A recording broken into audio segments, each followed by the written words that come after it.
Au nom d'Allah, le tout miséricordieux, le très miséricordieux. Louange à Allah, créateur des cieux et de la terre, qui a fait des anges des messagers dotés de 2, 3 ou 4 ailes. Il ajoute à la création ce qu'il veut, car Allah est omnipotent. Ce qu'Allah accorde en miséricorde aux gens, il n'est personne à pouvoir le retenir. Et ce qu'il retient, il n'est personne à le relâcher après lui. Et c'est lui le puissant, le sage.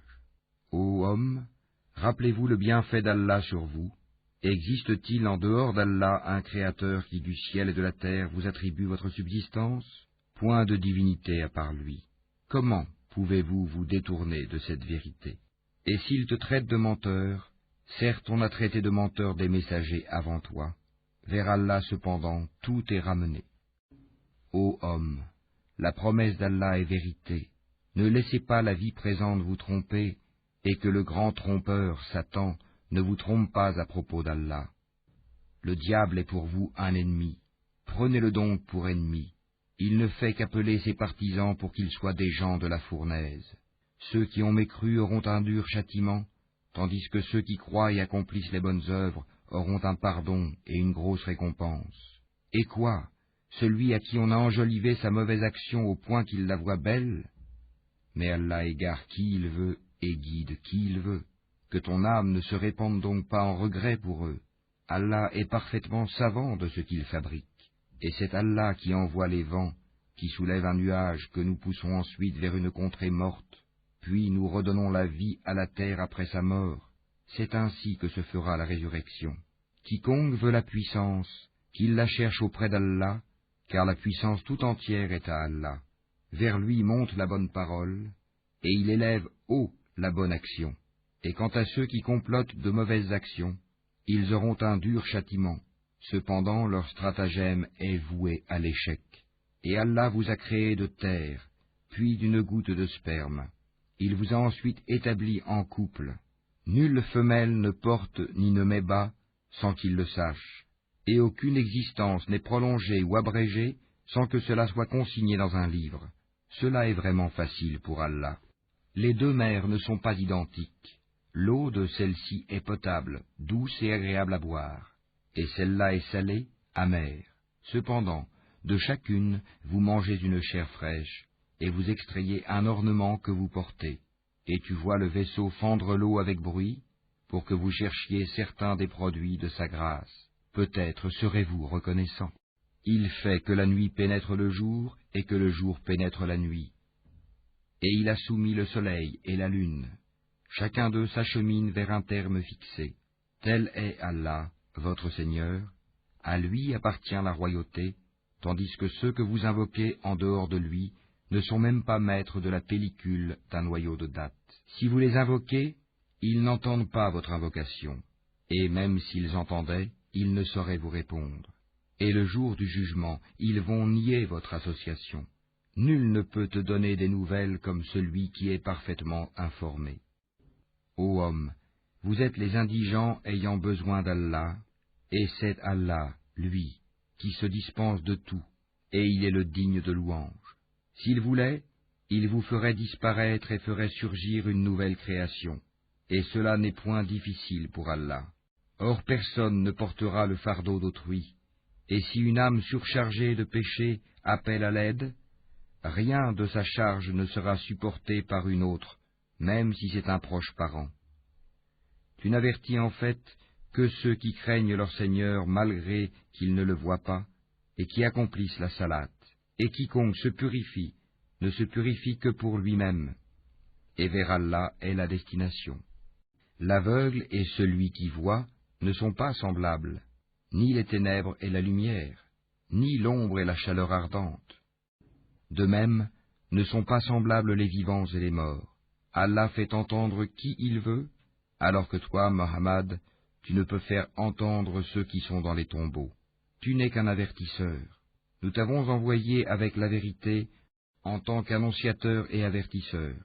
Il n'est pas une nation qui n'ait déjà eu un avertisseur. Et s'ils te traitent de menteur, eh bien ceux d'avant eux avaient traité leurs messagers de menteurs, cependant que leurs messagers leur avaient apporté les preuves, les écrits et le livre illuminant. Puis j'ai saisi ceux qui ont mécru, et quelle réprobation fut la mienne. N'as-tu pas vu que du ciel Allah fait descendre l'eau, puis nous en faisons sortir des fruits de couleurs différentes, et dans les montagnes il y a des sillons blancs et rouges, de couleurs différentes, et des roches excessivement noires. Il y a pareillement des couleurs différentes parmi les hommes, les animaux et les bestiaux. Parmi ses serviteurs, seuls les savants craignent Allah. Allah est certes puissant et pardonneur. Ceux qui récitent le livre d'Allah accomplissent la salate et dépensent en secret et en public de ce que nous leur avons attribué, espèrent ainsi faire un commerce qui ne périra jamais, afin qu'Allah les récompense pleinement et leur ajoute de sa grâce. Il est pardonneur et reconnaissant. Et ce que nous t'avons révélé du livre est la vérité, confirmant ce qui l'a précédé. Certes, Allah est parfaitement connaisseur et clairvoyant sur ses serviteurs. Ensuite, nous fîmes héritiers du livre ceux de nos serviteurs que nous avons choisis. Il en est parmi eux qui font du tort à eux-mêmes, d'autres qui se tiennent sur une voie moyenne, et d'autres, avec la permission d'Allah, devancent tous les autres par leurs bonnes actions. Telle est la grâce infinie. Les jardins d'Éden, où ils entreront, parés de bracelets en or ainsi que de perles, et là leurs vêtements sont de soie, et ils diront, louange à Allah qui a écarté de nous l'affliction. Notre Seigneur est certes pardonneur et reconnaissant. C'est lui qui nous a installés par sa grâce dans la demeure de la stabilité, où nulle fatigue, nulle lassitude ne nous touche. Et ceux qui ont mécru auront le feu de l'enfer. On ne les achève pas pour qu'ils meurent, on ne leur allège rien de ces tourments. C'est ainsi que nous récompensons tout négateur obstiné. Et là, ils hurleront, Seigneur, fais-nous sortir, nous ferons le bien contrairement à ce que nous faisions. Ne vous avons-nous pas donné une vie assez longue pour que celui qui réfléchit réfléchisse? L'avertisseur cependant vous était venu. Eh bien, goûtez votre punition, car pour les injustes, il n'y a pas de secoureur. Allah connaît l'inconnaissable dans les cieux et la terre, il connaît le contenu des poitrines. C'est lui qui a fait de vous des successeurs sur terre. Quiconque mécroit, sa mécréance retombera sur lui. Leur mécréance n'ajoute aux mécréants qu'opprobre auprès de leur Seigneur. Leur mécréance n'ajoute que perte aux mécréants.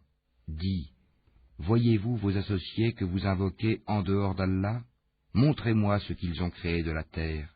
Ont-ils été associés à la création des cieux? Ou leur avons-nous apporté un livre qui contienne des preuves pour ce qu'ils font?